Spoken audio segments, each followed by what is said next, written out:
제6장 지금 우리는 어디에 있는가? 경제 위기는 끝난 걸까? 2009년 3월 23일 다우존스 지수는 497포인트나 뛰어 올랐다. 역사상 가장 큰 상승폭이었다. 이날을 포함하여 2주도 채 안 되는 기간 동안 다우존스는 1228포인트나 올랐다. 어떤 이들은 바닥은 이미 지났으며 주식시장은 다시 활기를 찾을 것이라고 말한다. 또 어떤 이들은 지금의 상승은 약세장에서 벌어지는 랠리일 뿐이라고 말한다. 지금 시장에 뛰어들어야 한다고 말하는 사람들은 이미 바닥을 쳤으니 싼 값의 주식을 사서 올라가는 엘리베이터에 올라타라는 논리다. 물론 엘리베이터는 올라갈 것이다. 아주 잠시 동안만. 그리고 아무 경고 없이 엘리베이터 케이블은 끊어지고 순식간에 엘리베이터는 추락할 것이다. 약간의 이득을 노렸던 탐욕은 공포로 돌변할 것이다. 많은 사람들이 내게 묻는다. 경제 위기는 끝난 건가요? 경제가 되살아나고 있는 건가요? 나는 이렇게 대답한다. 아니요, 경제는 살아나지 않습니다. 경제는 이동하고 있습니다. 경제가 살아날지 물어보는 사람들을 남겨두고 경제는 떠나갔습니다. 실질적인 조언으로 들어가기 전에 이 장에서는 미국 경제가 지난 대공황에서 어떻게 빠져나왔는지 살펴보고자 한다. 학교에서 배운 대로 과연 정부의 경제 정책 때문에 대공황에서 벗어났던 것인지 이야기할 것이다. 역사에 대해 조금만 알아도 지금 우리 상황이 어떤지, 미래는 어떻게 될지 좀 더 뚜렷하게 볼 수 있을 것이다. 독자 코멘트. 경제는 원래 모습과 똑같이 되살아나지 않는다. 경제는 지금까지 그러했듯이 변화하고 진화한다. 긍정적으로든 부정적으로든 계속 바뀐다. 시간만이 알려줄 것이다. 하지만 경제가 어떤 방향으로 탈바꿈을 하든 우리는 모두 번영을 향해 스스로 준비할 수 있다. 1954년에는 어떻게 회생했는가? 앞에서 말했듯이 미국 경제는 1954년까지 대공황에서 회복하지 못했다. 1954년 다우 지수는 이전의 최고 주가 지수였던 381포인트를 넘어섰다. 그때 경제가 좋아진 데는 몇 가지 이유가 있다. 1. 제2차 세계대전을 겪었던 세대가 자리를 잡기 시작했다. 전쟁이 끝나자 군인들이 집으로 돌아오고 대학에 가고 결혼을 하고 아이를 낳았다. 1950년대 내내 주택 수요와 출산율이 계속 늘었다. 2. 1951년 처음으로 신용카드가 나왔고 쇼핑이 국가적인 스포츠가 되었다. 교외에 대형 쇼핑센터들이 잡초처럼 들어서기 시작했다. 3. 줄을 잇는 고속도로가 건설되었고 자동차 산업이 호황을 맞았다. 패스트푸드 산업이 탄생했고 드라이브인 식당에 아이들은 열광했다.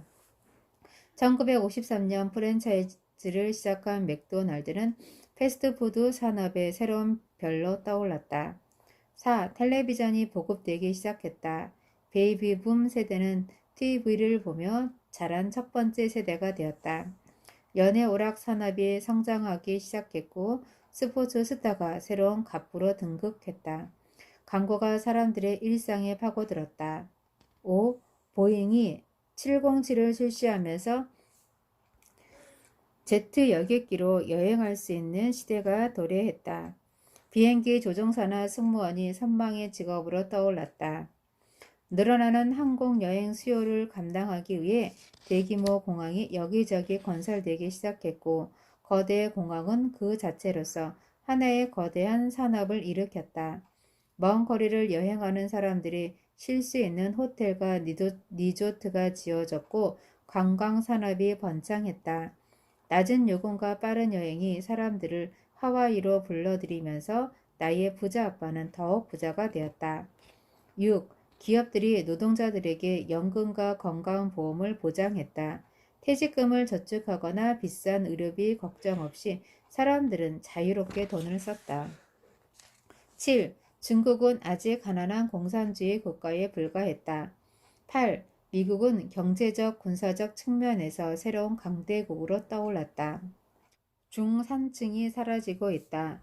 55년 전 새롭게 열린 경제 체제의 토대가 되었던 수많은 요소들이 이제는 서서히 사라지고 있다. 1. 베이비붐 세대는 퇴직을 눈앞에 두고 있다. 자신들의 부모인 제2차 세계대전 세대와 함께 사회보장제도와 의료보험을 수급해야 하는 처지가 되었다. 2. 중산층이 모여 사는 교외 지역은 서브프라임 사태로 폐허가 되어버렸다. 중산층이 빈곤층으로 전락하면서 쇼핑센터의 매출도 떨어지기 시작했다. 더욱이 온라인 쇼핑이 활성화되면서 웬만한 소매점들은 문을 닫아야 하는 상황에 처했다. 3. 50여 년 전에 건설한 고속도로와 다리는 이제 상당한 보수를 하지 않으면 안 될 정도로 낡았다. 자동차 산업은 시대에 뒤처져 죽어가고 있다. GM이 전진하면 미국도 전진한다 라는 말은 옛말이 되었다. 이제 GM은 무덤으로 전진하고 있다. 4. 텔레비전 광고가 줄고 있다. 점점 많은 광고주들이 온라인으로 옮겨가고 있다. 5. 팬 아메리칸 월드 항공과 같은 쟁쟁한 항공사들이 역사 속으로 사라졌다. 유나이티드 에어라인과 같은 거대 항공사들도 겨우 목숨을 부지하고 있다. 지금은 책상 앞에 앉아서 인터넷을 통해 전 세계의 누구든 만날 수 있기 때문이다. 6. 사람들의 수명은 늘었지만 비만과 성인병으로 인해 건강은 더욱 악화되었다. 당뇨병은 새로운 암으로 퍼져나가고 있으며 미국의 의료보장제도는 파산했다. 높은 의료 비용으로 인해 수많은 기업들이 문을 닫고 있으며 이로써 일자리가 계속 사라지고 있다. 7. 퇴직연금기금은 파산했다. 퇴직 이후에도 기업연금과 의료보험 혜택을 편안히 받을 수 있는 사람은 없다. 7,800만 베이비붐 세대가 퇴직하여 의료보장제도와 사회보장제도의 완전한 수혜자가 되는 몇 년 후의 상황은 미국 정부에게 재앙이 될 것이다. 8. 역사상 중국은 이미 세계에서 가장 부유한 강대국의 자리에 올랐다. 심지어 중국은 미국 달러를 세계의 기준통화로 계속 사용할지 말지를 두고 저울질하고 있다. 중국이 미국 달러를 버리는 순간 미국은 그야말로 아수라장이 된다. 9. 미국은 세계에서 가장 큰 빚을 안고 있는 나라다. 그 어마어마한 빚으로 군사력만 비대하게 키웠다. 이런 상황에서 미국 경제는 정말 회복될 수 있겠는가? 나는 그렇지 않다고 생각한다. 지난 대공황에서 미국을 끄집어낸 호황 경제는 이제 수명을 다하고 서서히 죽어가고 있다. 잘 나가던 경제가 다시 살아나주기만을 기다리는 사람들은 결국 버림받고 말 것이다. 첨단 기술과 다른 나라의 값싼 노동력을 활용한 아웃소싱의 발달로 인해 미국 내 일자리는 갈수록 사라질 것이고 그 결과 실업자들은 더 많이 쏟아져 나올 것이다. 가진 자와 못 가진 자, 부자와 가난한 자의 간격은 더 크게 벌어질 것이다. 중간층은 북극의 빙하가 녹듯이 흔적도 없이 사라지고 부자 계급과 빈곤 계급만 남게 될 것이다. 육안으로든 TV를 통해서든 국빈자들이 살아가는 판자촌을 본 적이 있을 것이다. 그런 모습을 볼 때마다 나는 빈곤의 문제를 어떻게 해결해야 하는지 생각하곤 한다. 혹시 남아프리카 공화국의 케이프타운에 가본 적이 있는가? 케이프타운은 세계에서 가장 아름다운 도시라고 해도 손색이 없다. 현대적이고 부유한 도시다. 활기 넘치고 신이 나는 곳이다. 하지만 그곳에 가면 우리가 사는 세계의 미래 모습을 볼 수 있다. 공항에서 차를 타고 도시로 들어가는 길가에 누더기 판자촌이 수킬로미터에 걸쳐 있다. 수만 명이 문명화된 삶과 야생의 삶의 경계선에서 겨우겨우 살아간다. 나는 그 판자촌을 보면서 미국의 미래가 저렇지 않을까 하는 불길한 예감이 들었다. 지금 중산층에 속하는 사람들이 정말 판자촌에 살게 될 날이 올지도 모르기 때문이다. 독자 코멘트. 퇴직을 앞둔 나이든 베이비붐 세대로서 나는 너무나도 비관적인 생각이 든다. 앞으로 얼마 남지 않은 건강한 시간 동안 내가 잃은 손실을 되찾기는 힘들 것이다. 수명도 늘어난 마당에 나이가 들어 어떤 삶을 누리게 될지 걱정이 앞선다. 호기심이 많고 도전을 좋아하는 나로서는 그래도 미래에 대해 낙관적이다. 미국인들은 분명 새로운 방식으로 다시 살아날 것이다. 물론 마음가짐을 완전히 바꿔야 할 터이니 꽤 시간이 걸리기는 할 것이다. 1987년대 2007년 시장 붕괴 1987년과 2007년의 시장 붕괴가 어떻게 다른지 비교해보면 중산층이 사라지고 빈부의 격차가 커지는 이유를 알 수 있다. 1987년 10월 19일 나는 로스앤젤러스에서 시드니로 가는 비행기 안에 있었다. 호놀룰루 공항에 비행기가 잠시 머무는 동안 공중전화로 친구에게 전화를 걸었다. 친구가 나에게 이렇게 물었다. 소식 들었어? 무슨 소식? 비행기 안에 있느라 못 들었어. 난리 났어. 다우지수가 오늘 하루만 23%나 떨어졌어. 수많은 사람들의 재산이 날아간 거야. 그 사람들에게는 안 됐지만 나한텐 좋은 소식이군 그래. 나도 부자가 될 수 있는 기회가 드디어 왔네. 나는 이렇게 말했다. 그리고 이때부터 아내와 함께 가진 돈을 죄다 털어 사업을 시작했다. 1994년까지 우리 부부는 사업 기반을 다지기 위해 열심히 일했다. 친구들은 물론 친척들도 우리를 보고 제정신이 아니라고 했다. 경기도 안 좋은데 무슨 사업이냐고. 경기가 되살아날 때까지 기다리라는 것이다.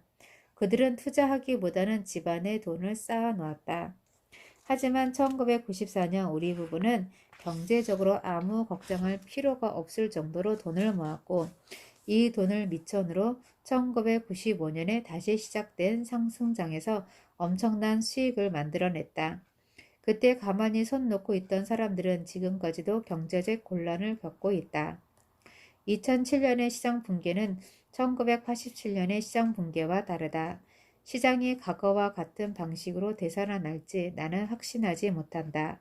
1954년 호황이 시작되면서 일어난 수많은 산업들이 지금은 죽어가고 있다. 이번에는 많은 것이 달라졌다. 1987년의 붕괴와 2007년의 붕괴가 다를 수밖에 없는 것은 인터넷 때문이다. 인터넷은 모든 걸 바꿔버렸다. 독이 묻은 달러와 파산한 정보와 함께 인터넷 때문에 사람들은 더욱 뒤처졌다. 실업자들이 쏟아져 나왔다.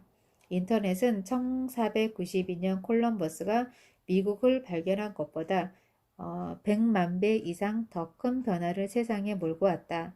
콜럼버스와 같은 탐험가가 신세계, 즉 새로운 부를 인류에 가져다 준 것과 마찬가지로 인터넷은 오늘날 탐험가들에게 더욱 큰 세계의 부를 가져다 주고 있다. 하지만 콜럼버스와 인터넷 사이에는 엄청난 차이가 있다. 사람들은 콜럼버스가 가져온 변화를 눈으로 볼 수 있었다. 수많은 배, 약탈해온 온갖 물건들, 원주민들과 그들의 땅을 그린 그림들이 있었다. 하지만 우리는 인터넷 세상을 직접 볼 수 없다. 인터넷 세상은 눈에 보이지 않는다. 마음으로 봐야 한다. 눈에 보이지 않는 변화, 바로 이것이 사람들이 뒤처지는 이유다. 어떤 변화가 찾아온다고 해도 눈먼 자에게는 아무것도 보이지 않는다.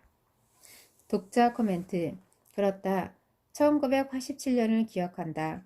독립적인 삶을 살겠다고 회사를 박차고 나와 사업 계약을 하려고 할 때였다.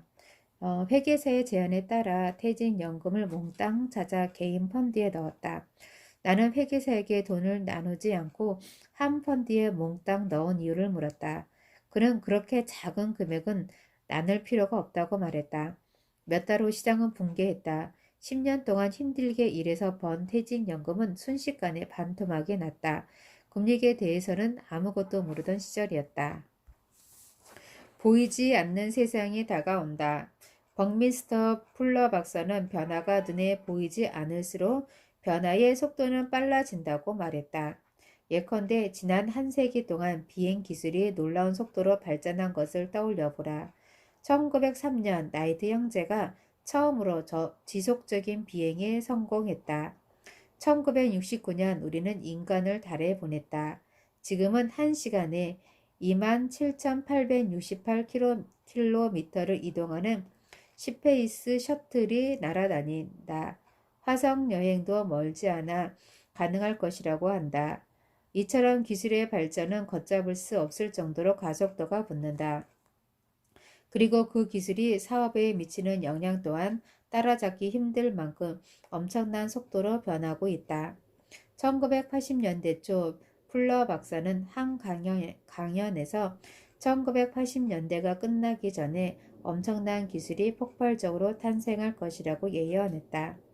기술의 발전 속도를 추적하면 미래를 충분히 예측할 수 있다고 그는 말했다.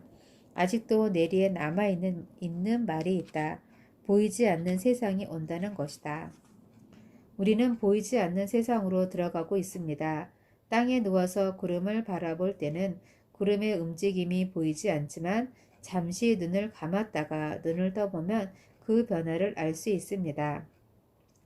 풀러 박사의 메시지는 기술 발전으로 인해 수백만 명이 일자리를 잃게 될 것이라는 의미였다. 시야 밖에서 작동하는 새로운 기술에 의해 영문도 모른 채 일자리에서 쫓겨나는 것이다. 그는 이렇게 말했다. 우리는 달려오는 자동차를 볼 수 있습니다. 변화하는 것을 볼 수 있습니다. 자동차가 자신을 향해 달려오면 당연히 길에서 비껴설 것입니다. 하지만 자동차가 자신을 향해 정면으로 달려온다고 해도 그것을 보지 못하면 피할 수 없습니다.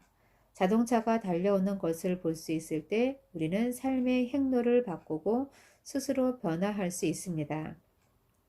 하지만 미래의 발명은 보이지 않는다. 그래서 사람들은 자기 앞에 무엇이 달려오는지 보지 못한다. 그는 핵심을 다음과 같이 한마디로 요약했다.